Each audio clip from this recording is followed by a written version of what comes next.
Population growth కి సంబంధించి ప్రతిసారి అడిగే ప్రశ్న అండి. పాపులేషన్ సంబంధించి అయితే ఎంత గ్రోత్ కనిపించింది అని చూసుకుంటే మనకి 18% నుంచి 21% మనకి గ్రోత్ రేట్ కనిపిస్తా ఉంది. ఎలా గుర్తుపెట్టుకుంటాం సార్ అంటే 18.88 18 21 ఎలా గుర్తుపెట్టుకుంటాం అంటే మ్యారేజ్ అయితేనే పాపులేషన్ గ్రో అవుతుంది. అంతేనా? మ్యారేజ్ అవ్వాలా, పిల్లలు పుట్టాలా, పాపులేషన్ గ్రో అవ్వాలా. అయితే మ్యారేజ్ కి మినిమం ఏజ్ లిమిట్ ఎంత? అమ్మాయిలకి 18 సంవత్సరాలు, అబ్బాయిలకి 21 సంవత్సరాలు ప్రస్తుతం ఉన్న మినిమం ఏజ్ లిమిట్. ఇలా గుర్తుపెట్టుకుంటే మనకి 18-21 సింపుల్ గా పాపులేషన్ గ్రోత్ గుర్తుండిపోతుంది. హలో ఎవ్రీవన్, ఎలా ఉన్నారు అందరూ? సోషియో ఎకనామిక్ సర్వే అన్నా బడ్జెట్ అన్నా సరే చాలా భయం వేస్తూ ఉంటుంది.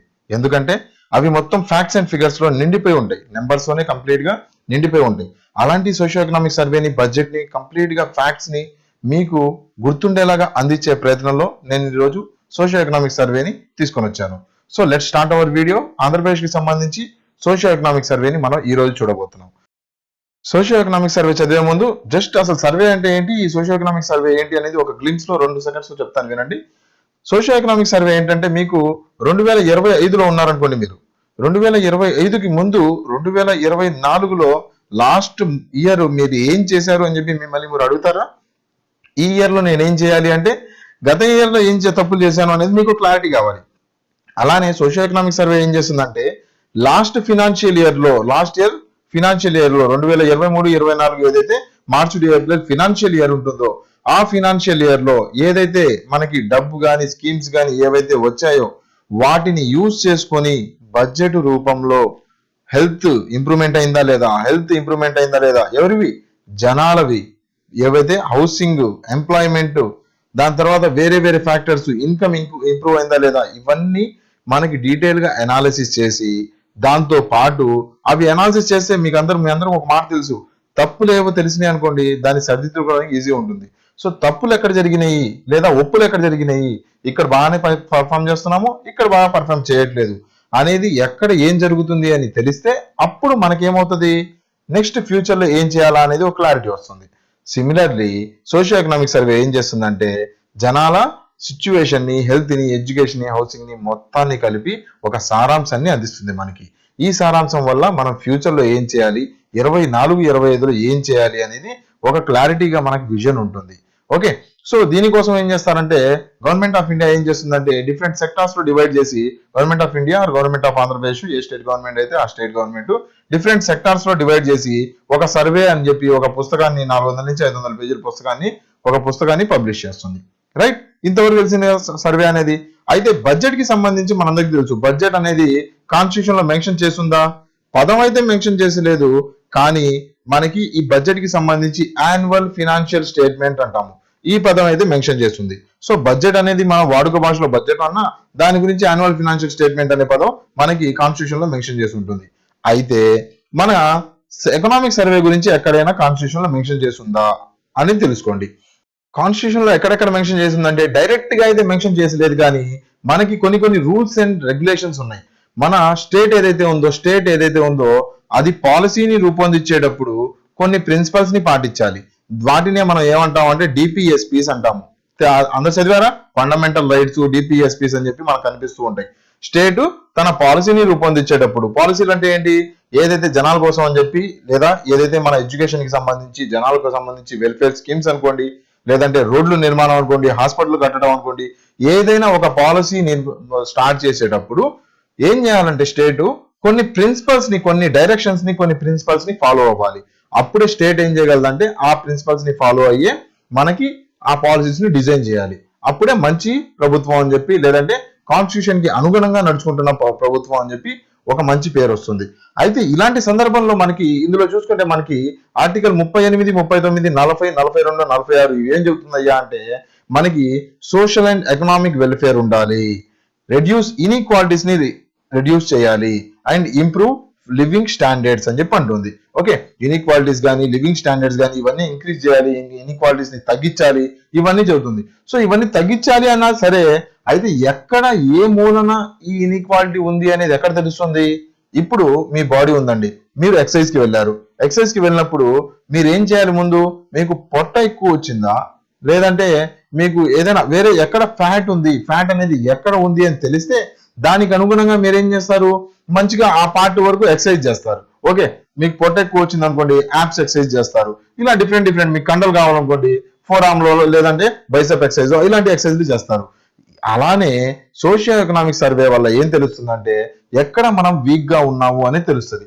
అప్పుడు మనం ఈ డిపిఎస్పిస్ ని సక్రమంగా ఇంప్లిమెంట్ చేసుకుంటా వీటిని డైరెక్షన్ గా తీసుకుంటా స్టేట్ మనకి ఏదైతే డిపిఎస్పిస్ తీసుకుంటూ స్టేట్ మంచి పాలసీస్ ని డిజైన్ చేస్తుంది. ఓకే, సో అర్థమైందా? సో దీనికి బ్యాకప్ ఎక్కడ ఉంది అంటే సోషియో ఎకనామిక్ సర్వేకి బ్యాకప్ ఎక్కడ ఉందంటే ఈ డిపిఎస్పిస్ దగ్గర ఉంది. డిపిఎస్పిస్ ని వాడుకొని మనకి సోషియో ఎకనామిక్ సర్వేస్ రిలీజ్ అవుతూ ఉంటాయి.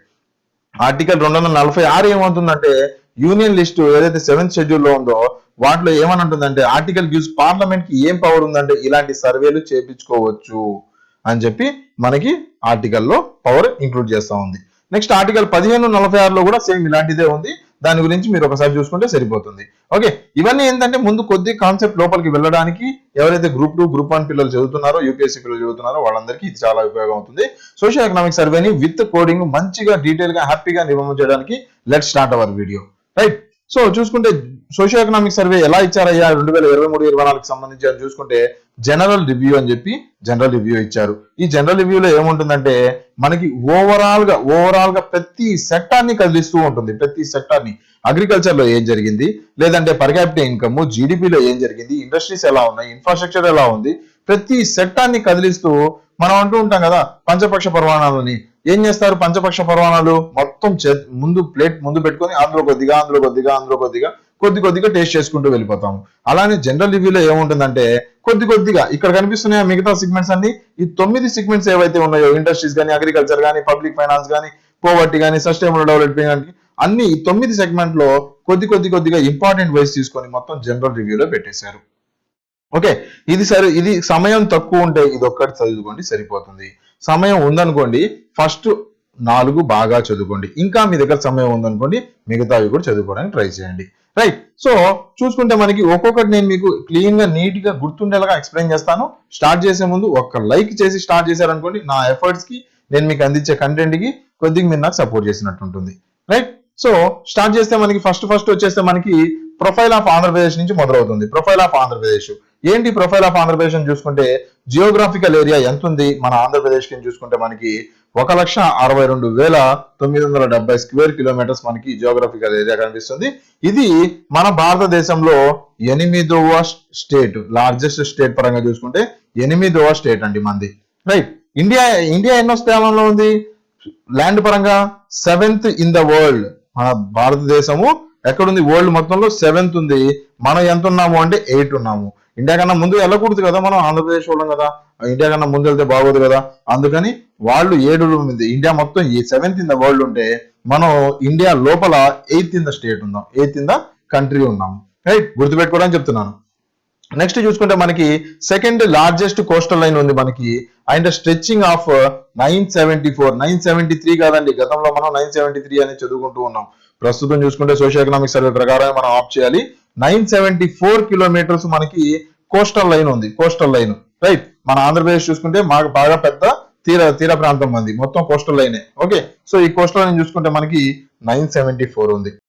సో పాపులేషన్ పరంగా చూసుకుంటే మనకి 10th లార్జెస్ట్ అండి. మనం ఓవరాల్ గా ఫస్ట్ చూసుకుంటే ఏరియా పరంగా చూసుకుంటే మనం 8th లార్జెస్ట్, దాని తర్వాత మనకి కోస్టల్ లైన్ చూసుకుంటే 2nd లార్జెస్ట్, ఇప్పుడు మనకి పాపులేషన్ సంగతి చూసుకుంటే 10th లార్జెస్ట్ అని చెప్పి చెప్పుకోవచ్చు. భారతదేశం మొత్తం మీద ఉన్న జనాభాలో మనకి 4% మన దగ్గరే ఉన్నారు. 4.09% భారతదేశం మొత్తం జనాభాలో ఆంధ్రప్రదేశ్ లో ఉన్న జనాభా ఎంతయ్యా అంటే మనకి 4.09%. ఎలా గుర్తు పెట్టుకుంటాము అంటే పాపులేషన్ అనగులోనే ఎవరు? జనాలు, ఆ నలుగురు. ఓకే, చివరిగా ఎవరు కావాలి మనకి? ఆ నలుగురు కావాలి. ఆ నలుగురు అని చెప్పి పాట కూడా ఉంది. ఓకే, 4.09% మన దగ్గర జనాలు ఉన్నారు. రైట్, మన పాపులేషన్ ఎంత ఉంది? 4.09%. ఇలా కోడింగ్ తో చదివితేనే మీకు లైఫ్ లాంగ్ గుర్తుంటుంది. లేదంటే పాపులేషన్ డెన్సిటీ కానీ పాపులేషన్ సంబంధించి కానీ ఏమైనా అడిగితే ఈ 4.09 అనేది ఎలా గుర్తొస్తుంది?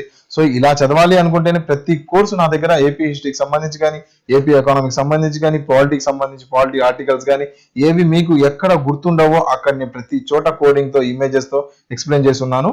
మన యాప్ లింక్ డిస్క్రిప్షన్ లో ఉంది, ఇప్పుడే డౌన్లోడ్ చేసుకోండి. ఒక్కసారి నా వీడియోస్ చూడండి, క్వాలిటీ చూడండి, మీకే అర్థమైపోతుంది. 100,000 తగలెట్టేసి ఇప్పటికీ ఎన్నో పుస్తకాలు ఎన్నో కోర్సెస్ తీసుకొని ఉంటారు. ఒక్కసారి నా వీడియోస్ యూట్యూబ్ లో ఉన్నాయన్నీ చూడండి, లేదా యాప్ లో డెమో వీడియోస్ కూడా ప్రొవైడ్ చేశాను చూడండి. చూసి ఒక్కసారి కోర్స్ తీసుకోవడానికి ట్రై చేయండి. మీకు లైఫ్ లాంగ్ గుర్తుండిపోయే కోర్సెస్ ఇచ్చే హామీ నాది. సో నెక్స్ట్ చూసుకుంటే డికేడియల్ పాపులేషన్ గ్రోత్. సంవత్సరానికి 10 సంవత్సరాలకు ఒకసారి, డికేడ్ అంటే మనందరికీ తెలుసు కదా, డికేడ్ అంటే 10 సంవత్సరాలకు ఒకసారి మనం డికేడ్ అంటాము. ఈ 10 సంవత్సరాలకు ఒకసారి జనాభా పెరుగుతుందా తగ్గుతుందా అని క్యాలిక్యులేషన్ చూసుకుంటే మనకి 1961 చూసుకుంటే 61 నుంచి 71 చూసుకుంటే మనకి 18.88% మన దగ్గర డికేడియల్ గ్రోత్.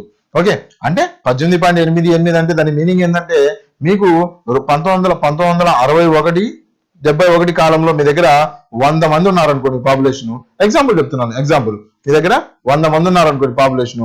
అయితే ఇప్పుడు ఎంత మంది ఉన్నారయ్యా? 1971, 81 మనకు తీసుకుంటే 1971, 81 తీసుకుంటే మనకి ఎంత మంది ఉన్నారయ్యా అని చెప్పి చూసుకుంటే మనకి 118 మంది ఉన్నారు. 118.88% మన దగ్గర ఇప్పుడు జనాభా ఉన్నట్టు. ఓకే, సో దాని మీనింగ్ ఏంటంటే 18% ఇంక్రీజ్ అయింది. అప్పట్లో 100 మంది ఉన్నారు, ఇప్పుడు 118 మంది ఉన్నారు.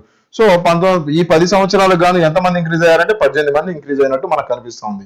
అలానే ఓవరాల్ గా డికేడియల్ రఫ్ క్యాలిక్యులేషన్ చెప్పాను. ఓవరాల్ గా చూసుకుంటే 18.88% 1961 నుంచి 71 చూసుకుంటే, మళ్ళీ 71 నుంచి 81 చూసుకున్నాం అనుకుంటే, 71, 81, 91 చూసుకున్నాము అనుకుంటే 21% ఇంక్రీజ్ అయింది. 21% ఇంక్రీజ్ అయింది. ఎలా గుర్తుపెట్టుకుంటారు అంటే, పాపులేషన్ ఇంక్రీజ్ అవ్వటం అంటే మీనింగ్ ఏంటి? జనాలు బాగా పెళ్లిళ్ళు చేసుకుంటున్నారు, పిల్లల్ని బాగా కంటున్నారని. ఓకే, పెళ్లిళ్ళు చేసుకోవాలంటే మినిమం ఏజ్ ఎంత? 18 ఏళ్ళు అమ్మాయికి, అబ్బాయి 21 ఏళ్ళు. అవునా కదా? 18 ఏళ్ళు, 21 ఏళ్ళు. మ్యారేజ్ చేసుకుంటే ఇమేజ్ లో చూడండి, మీకు క్లియర్ గా ఇమేజ్ లో నేను మీకు ఇచ్చేసాను. 18 ఏళ్ళు, 21 ఏళ్ళు అబ్బాయికి అమ్మాయికి మ్యారేజ్ అవ్వాలంటే. సో ఇలా డికేడియల్ పాపులేషన్ గ్రోత్ 1961, 81కి సంబంధించి ప్రస్తుతానికి చూసుకున్నాం అనుకుంటే 2001 నుంచి 11 ఏంటి సార్? 2024లో ఉన్నాం, 25లో ఉన్నాం కదా మనం. అంటే దీన్ని ఏ విధంగా తీసుకుంటారు అంటే, ఎప్పుడైతే జనాభా లెక్కలు జరుగుతాయో, మనకి రీసెంట్ గా 2011లో జనాభా లెక్కలు జరిగినాయి. 2021లో జరగాల్సింది కోవిడ్ వల్ల జరగలేదు, అది అలానే డిలే అవుతా వస్తుంది. సో ఇప్పుడు ప్రస్తుతానికి మన దగ్గర ఉన్న లెక్కలు 2001 నుంచి 11 వరకే. సో ఈ డికేడియల్ గ్రోత్ లో మనం చూసుకుంటే ఎంత ఉందయ్యా అని చెప్పి చూసుకుంటే మనకి డిక్రీజ్ అయింది. ఎంత డిక్రీజ్ అయింది? 9.21% మనకి డిక్రీజ్ కనిపిస్తా ఉంది. ఓకే, ఇంక్రీజ్ నుంచి 1821 నుంచి మనకి 9.21% మనకి డిక్రీజ్ అయిపోయింది. ఎందుకు ఇంక్రీజ్ అయిపోయింది అంటే, మంచిది. అప్పట్లో ఏమైపోయిందంటే, మంచి మ్యారేజెస్ చేసుకునే వాళ్ళు 18 ఏళ్ళకి 21 ఏళ్ళకి బాగానే మ్యారేజ్ చేసుకునే వాళ్ళు. అప్పట్లో ఏమైపోయిందంటే, పిల్లల్ని కూడా 8 మంది 9 మంది 10 మందినైనా కన్నా ఏం ప్రాబ్లం ఉండేది కాదు. కానీ ఇప్పుడు చూసుకుంటే మనకి ఏమైపోయిందయ్యా అంటే, కొద్ది కష్టం అయిపోయింది. నాకు ప్రస్తుతం 1 ఈజ్ ఫైన్. ఓకే, ఏమంటున్నావు? 2 ఈజ్ ఫైన్ ఫర్ మీ. నాకు ఇద్దరు చాలు అని చెప్పి అంటున్నాము. ఓకే, 9.21 ని కొద్దిగా మీరు అబ్జర్వ్ చేసుకుంటే ఇద్దరు, నాకు ఇద్దరు పిల్లలు, 2 ఈజ్ ఫైన్ ఫర్ మీ అని చెప్పి అంటున్నాము. 2 ఈజ్ ఫైన్ అంటే 9 అన్నట్టు. 2 ఈజ్ ఏమంటున్నారు ఇప్పుడు? వద్దు, ఇద్దరు ముగ్గురిని కనండి అయ్యా, నలుగురిని కనండి అని చెప్పంటే, వద్దు బాబు మాకు ఇద్దరు చాలు. 2 ఈజ్ ఫైన్ ఫర్ మీ అంటే 1.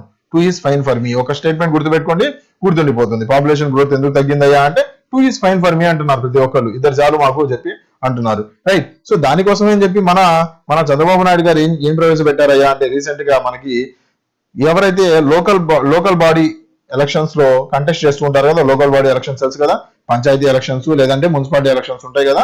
సో ఈ లోకల్ బాడీ ఎలక్షన్స్ కి సంబంధించి చూసుకుంటే, ఇద్దరు పిల్లల కన్నా ఎక్కువ ఉన్నారనుకోండి, వాళ్ళు ఇనెలిజిబుల్ లెక్క ప్రకారం. మామూలుగా అయితే ఇద్దరు కన్నా ఎక్కువ పిల్లలు ఉండకూడదు, ఒకప్పుడు రూల్ ఇది. సో ఇప్పుడు చంద్రబాబు గారు వచ్చి ఈ రూల్ ని తీసేశారండి. ఇద్దరు కాదు, ముగ్గురు కాదు, నలుగురు కాదు, ఎంతమంది అయినా సరే ఆ ఇనెలిజిబిలిటీ ఏం ప్రాబ్లం లేదు అని చెప్పి ఇండైరెక్ట్ గా వాళ్ళు కంటెస్ట్ చేసే వాళ్ళకి తీసేస్తే అంత ఏం అడుగుతుంది సార్? వాళ్ళు ఎంతమంది ఉంటారు? 200 మంది 300 మంది కంటెస్ట్ చేస్తారు, మన దగ్గర లక్షల మంది జనాభా ఉన్నారు కదా అని అంటే, లేదండి, వాళ్ళకి తీసేసి మనకి మెసేజ్ పంపిస్తున్నారు. ఓకే, వాళ్ళకి ఆ ఎలిజిబిలిటీ తీసేస్తున్నారు అండ్ మనందరికి మెసేజ్ పంపిస్తున్నారు. రైట్, అదంతా మనకి మెసేజ్ అన్నట్టు. ఇద్దరు కన్నా ఎక్కువే కావాలి అని. ఎందుకు ఎక్కువే కావాలి సార్ అంటే, ఆంధ్రప్రదేశ్ జనాభా కొద్దిగా తగ్గుతుంది, డికేడియల్ గ్రోత్ బాగా తగ్గిపోయింది. దీనివల్ల ఏమవుతుంది సార్? పెరిగితే ఏమవుతుంది సార్? పెరగడం మంచిది కాదు కదా, మనం ఆల్రెడీ భారతదేశ జనాభా ఎక్కువ వెళ్ళిపోతుంది కదా. అంటే ఇప్పుడు మన ఆంధ్రదేశం పరంగా చూసుకున్నాం అనుకోండి, జనాభా తగ్గడం మనకి చాలా నష్టం.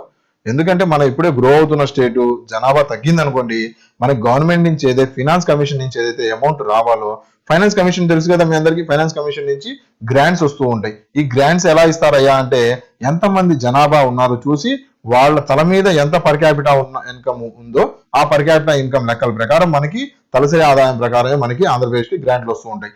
జనాభా ఎక్కువ మంది ఉంటే ఎక్కువ గ్రాంట్ వస్తుంది, తక్కువ ఉంటే తక్కువ గ్రాంట్ వస్తుంది. సో అందుకని చంద్రబాబు గారు ఏమంటారంటే పిల్లలు ఎక్కువగానే కానండి అని చెప్పి ఒక ఇండైరెక్ట్ మెసేజ్ ని పాస్ చేశారు. నెక్స్ట్ చూసుకుంటే పాపులేషన్ డెన్సిటీ ఆఫ్ ఆంధ్రప్రదేశ్ చూసుకుంటే 2011లో సెన్సెస్ ఆధారంగా చూసుకుంటే మనకి 304 ఇండివిజువల్ పర్ స్క్వేర్ కిలోమీటర్ ఉన్నారు. రైట్, పాపులేషన్ డెన్సిటీ ఎలా గుర్తుపెట్టుకుంటాం? పాపులేషన్ డెన్సిటీ అంటే ఏంటి? మీరు చూసుకుంటే మీ ఇంట్లో ఎంతమంది ఉన్నారు? ఒక ముగ్గురు కానీ నలుగురు కానీ ఉంటారు. పక్కన వాళ్ళ ఇంట్లో ఎంతమంది ఉంటారు? అలానే ముగ్గురు నలుగురు ఉంటారు సార్. అలానే ఓవరాల్ గా ఒక స్క్వేర్ కిలోమీటర్ తీసుకున్నారు. ఒక స్క్వేర్ కిలోమీటర్ లో ఎంతమంది ఉన్నారో చూసుకుంటే ఒక 50 ఇళ్ళు ఉన్నాయి, ఒక ఇంటికి ఒక ముగ్గురు ఉన్నారు, మొత్తం ఇది చూసుకుంటే 150 మంది ఇక్కడ కనిపిస్తూ ఉన్నారు. ఓకే, ఎగ్జాంపుల్ ఇలా ఒక స్క్వేర్ కిలోమీటర్ లో ఎంతమంది జనాభా ఉంటున్నారు. ఓకే, పక్కనే ఇంకొక స్క్వేర్ కిలోమీటర్ లో ఎంతమంది జనాభా ఉన్నారు, పక్కనే ఇంకొక స్క్వేర్ కిలోమీటర్, ఇలా చూసుకొని ఓవరాల్ గా యావరేజ్ గా ఒక్కొక్క స్క్వేర్ కిలోమీటర్ లో ఎంతమంది జనాభా ఉంటున్నారంటే 304 మంది ఒక్కొక్క స్క్వేర్ కిలోమీటర్ లో నివసిస్తున్నారని చెప్పి తెలుస్తుంది. ఓకే, ఎగ్జాంపుల్ చూసుకుంటే ఎలా గుర్తుపెట్టుకుంటాం అనుకుంటే పర్ హౌస్, ఒక హౌస్ కి ఎంతమంది ఉంటారు అని చూసుకుంటే ముగ్గురు నలుగురు ఉంటారు. అంతేనా?